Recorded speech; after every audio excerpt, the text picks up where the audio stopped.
Hey guys, welcome back to another episode of Nobody Asked My Opinion podcast. I'm your host, Siobhan, where as usual, nobody asked my opinion, but I damn sure I'm going to give it anyway. Before I get started, guys, don't forget to hit that like, share, and subscribe. I appreciate you when you do. What am I talking about today, guys?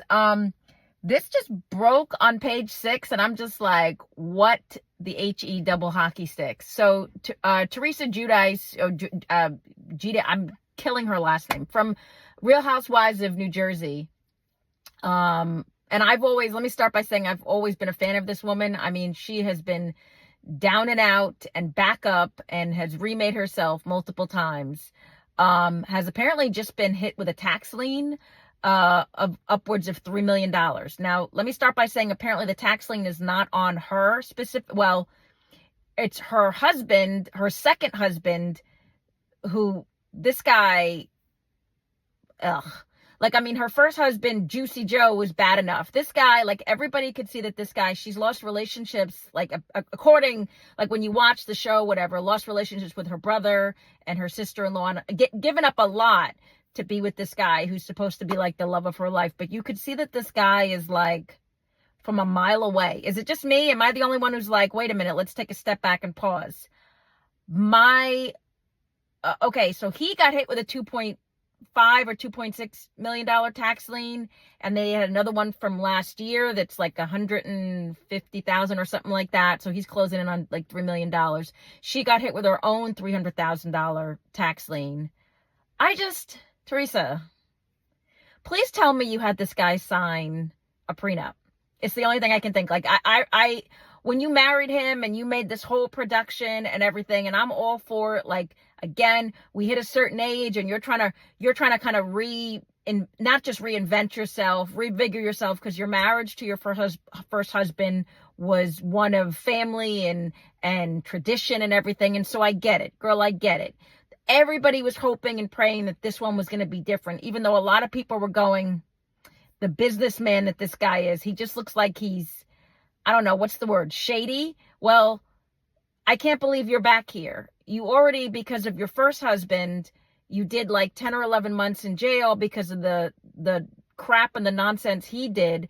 And now it's looking like this guy put you in another situation. I just can't believe that, I guess I would have to ask, the D must be good, girl. It must be good, because I can't believe you let all sense go out your head. I'm just hoping and praying that this is either an inaccurate story or, again, at her level that she can pay it, but it's a tax lien. So I'm hoping with her cookbooks and everything else, I'm hoping that this is something that, Andy Cohen, where are you? Help her out here.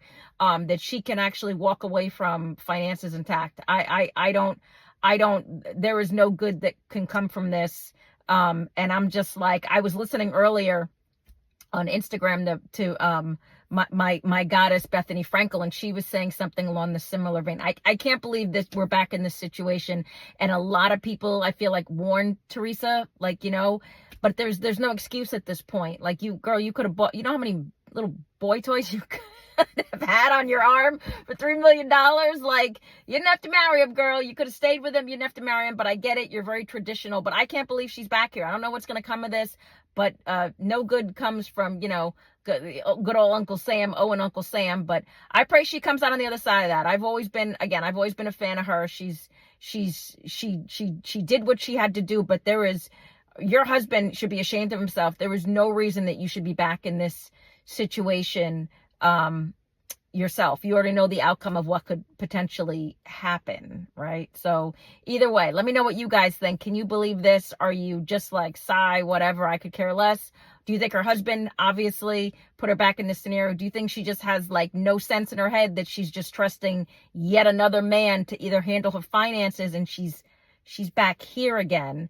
And I hope and I pray, I hope she had that guy sign a prenup. I don't know if she did, but I hope he signed a prenup. Because I can't believe we're back here talking about this later, especially after you had to do time for the first one, girl. Ain't no D worth that. That's just my 2 cents. But let me know what you guys think. Get down in the comments. Don't forget to hit that like, share, and subscribe. And as usual, nobody asked my opinion, but I damn sure I'm going to give it anyway. I appreciate you guys. Have a good one. Bye-bye.